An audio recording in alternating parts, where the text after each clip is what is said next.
Thank you so much for joining us once again. Hundreds of local police officers who were killed in the line of duty have no real memorial. Well, a special team of detectives is now working to find those graves and make sure the officers are honored. And as our Scott Wegner tells us, they're finding some surprises.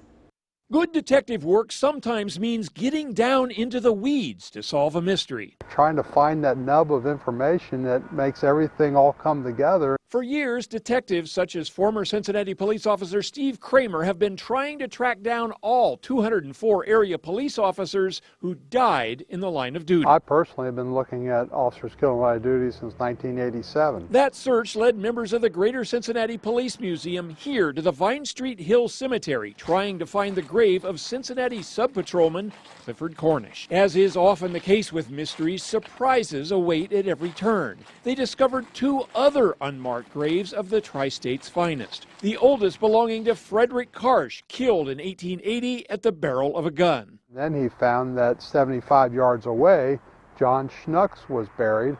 He's also a line of duty death, and he didn't have a gravestone. Why so common for officers' graves to be unmarked? It often came down to money. I'm sure these ladies who suddenly became widows just didn't have the resources to get a marker for their husbands. The museum paid for these headstones to properly recognize the officers who made the ultimate sacrifice. And the detective work is far from finished. Museum officials say they still have 6 officers killed in the line of duty they have yet to track down. Some of them we know what cemeteries are buried in, but we haven't found their graves yet. Scott Wegner, 9 on your side, Carthage.